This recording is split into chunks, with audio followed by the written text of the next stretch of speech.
We can't very well explore the history of Game Boy and Atari Lynx, yet sidelines Sega Game Gear now, can we? Absolutely not. By late 1990, Sega had made serious progress in its journey to dethrone Nintendo from games industry dominance in the US. The advent of a Sega-made handheld console that outstripped Game Boy in every meaningful respect was a significant development. As Genesis had begun to erode the NES's dominance in America, Game Gear stood poised to do likewise for Game Boy, which hadn't become nearly as entrenched as the NES, even as it felt technologically more archaic. Yes, Game Boy already had weathered the threat of Atari's Lynx, but Sega and Atari meant two very different things in 1990. While the Atari name carried a lot of weight for players who remembered the early days of the arcade, it also carried considerable baggage. Atari had precipitated a games industry crash, split into multiple confusing entities, and continued to compete with Nintendo by pushing not one but two different, semi-compatible consoles that felt even more archaic than the NES. Sega, on the other hand, had launched an incredible 16-bit console, boasted a tremendous and ongoing modern arcade legacy, and seemed to be gaining steam all around.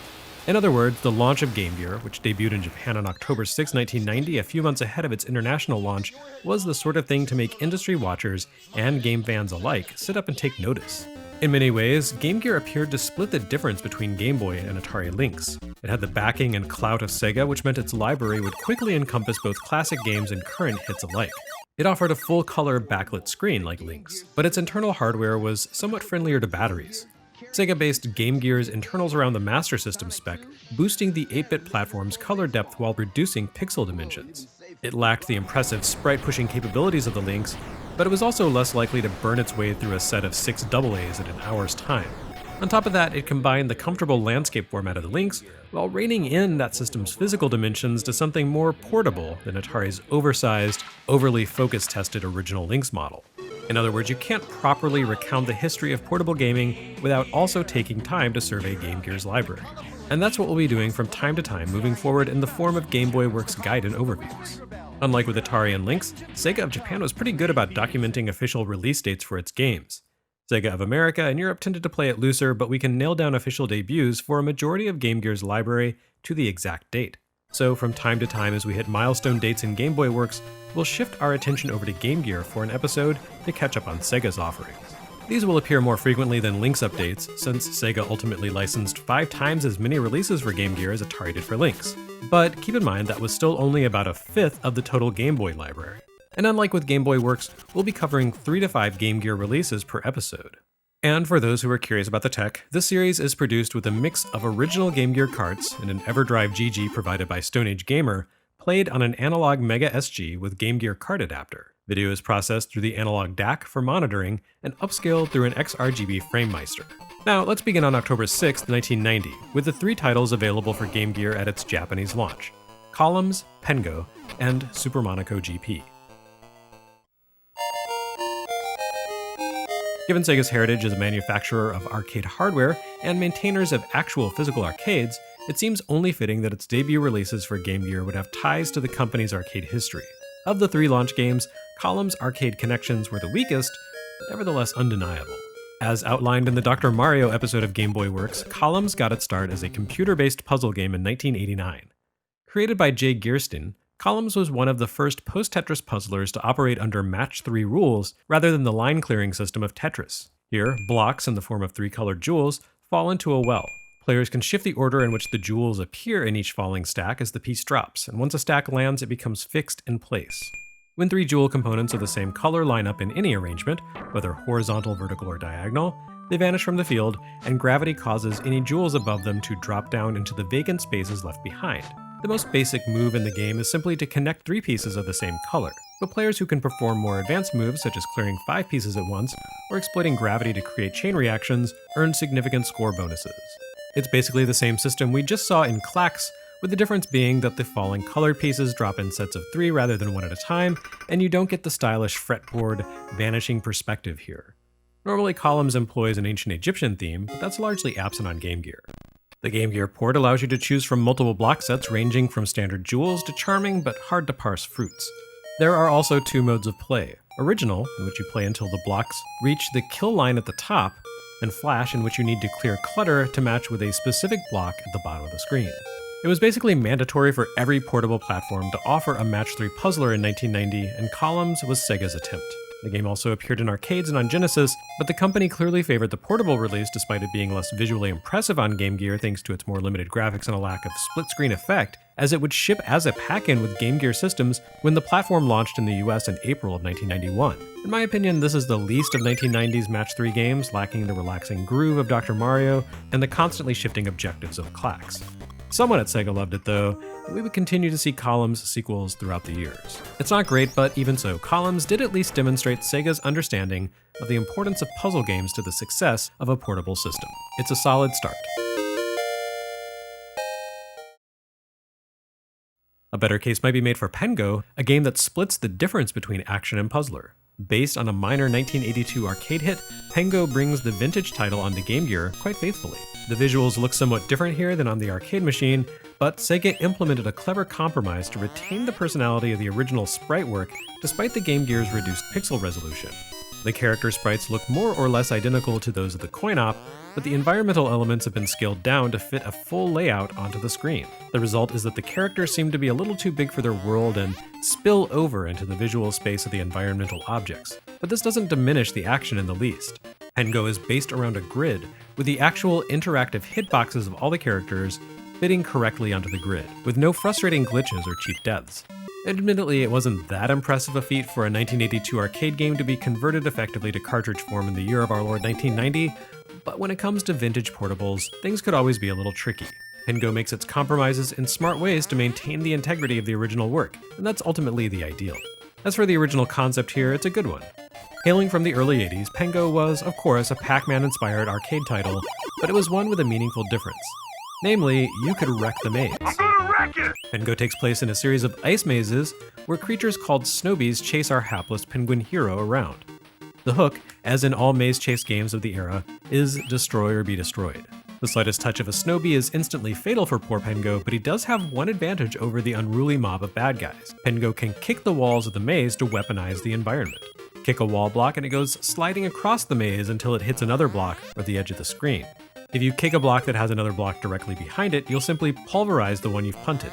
And it is possible to eventually clear out the entire maze if you're so inclined, and able to avoid the Snowbees. Once you've smashed all the Snowbees, you move along to the next stage. You'll recognize this basic gameplay design from a Game Boy title we recently explored, which shipped right around the same time that the Game Gear launched in Japan, set as Battle Bowl.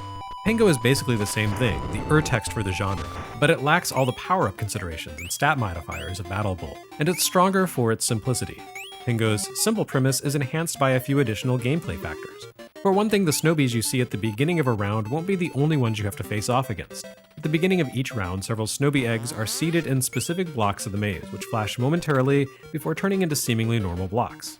When a Snowbee dies, it's replaced by a new one that hatches from one of the eggs, and you don't complete a round until the eggs are expended.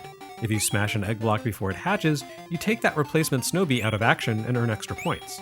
Not unlike in Dig Dug, the final Snowbee in a round panics once it realizes it's alone and scarpers for the exit, robbing you of your precious completion bonus if you're not speedy enough to catch it.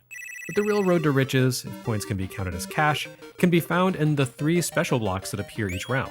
These unique flashing blocks are different from the standard wall blocks in that they can be kicked but not destroyed. While they can be helpful for trashing Snowbees, the flashing blocks are more valuable as your key to earning bonus points. If you can manage to kick them into a straight line, you'll earn a whopping 10,000 point bonus. And even better, you'll temporarily freeze all on-screen Snowbees in place, giving you a moment's respite and a chance to take them out unimpeded. There's not a lot to it, but that's why Pengo is good. It strikes that tricky balance between minimalism and challenge. Completing a level by taking out a bunch of blobby enemies is not especially difficult, but lining up 3 special blocks before you complete the stage, that takes effort. While an 8-year-old arcade port might not be what the world was clamoring for in 1990, which is probably why we didn't see Pengo in the US at all, this actually was a great starter release for Game Gear. It reflected the fundamental attraction between portable systems and action puzzlers, all while digging into Sega's arcade heritage. And it's a lot of fun. The third and final Japanese launch title for Game Gear also speaks to Sega's arcade heritage, though in a very different way. Super Monaco GP does reach way back into the company's early lineup for inspiration. The original 1981 Monaco GP was Sega's final arcade board to be based around custom transistors rather than standard processors, so it's something of a foundational milestone as the company's 70s arcade tech gave way to the era of ZAXXON and Pengo. However, Super Monaco GP also connects to Sega's contemporary arcade biz. The Game Gear release shares its title with a 1989 coin-op follow-up to the 1981 racer. Where Monaco GP had been built around an aging technological paradigm, Super Monaco GP saw the Formula One racing genre implemented as a cutting-edge superscaler game, making use of the same impressive sprite-pushing tech as Afterburner 2 and Power Drift. I hesitate to call Super Monaco GP Game Gear a port of the arcade game, because they're almost completely different games that just happen to involve race cars. In arcades, Super Monaco GP consisted of a single jaw-dropping track that pushed the Sega X board to its limits, with hairpin turns, complex scenery, tunnels, and an intense sensation of speed. Super Monaco GP on Game Gear does not include any of these things aside from the hairpin turns.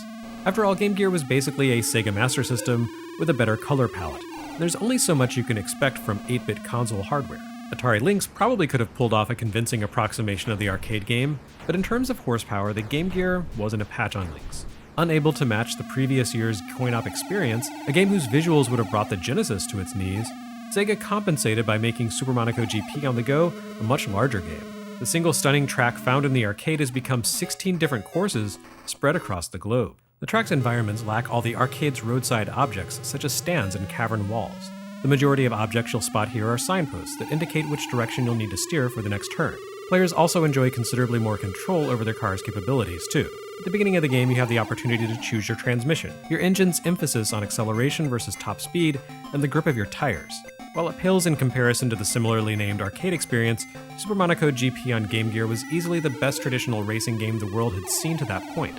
Road blasters for Lynx looked cooler and felt faster, but it was also more of a rail shooter than a racer. Compared to traditional racers on Game Boy, only Nintendo's F1 Race came close to matching Sega's freshman effort. Most Game Boy racers used a top-down perspective, which made them feel more like throwbacks to the original Monaco GP. F1 Race alone included a behind-the-car perspective, but thanks to Game Boy's pokey processor, it lacked the sense of speed and immersion found in Super Monaco GP. Its 4-player feature was its saving grace. Of course, this is ultimately still just a Formula One racer, which means there's not all that much happening here. Without niceties like analog steering, a career mode, or password save systems, Super Monaco GP ultimately amounts to memorizing the layout of each track and committing your finger reflexes to repeating them perfectly on command. Taken as part of the Game Gear launch lineup though, Super Monaco GP helped flesh out the platform's value proposition. A solid racing title with decent visuals and a fair amount of content to master.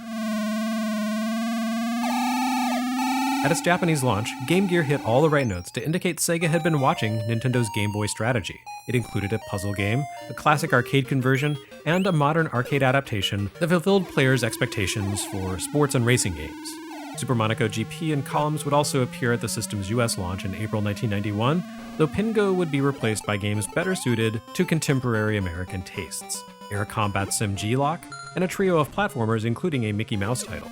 All in all though, it's not a bad start for Game Gear, and Sega of Japan would quickly work to flesh out the platform's library throughout the remainder of 1990 with a diverse roster of titles that we'll be looking at in a pair of upcoming episodes.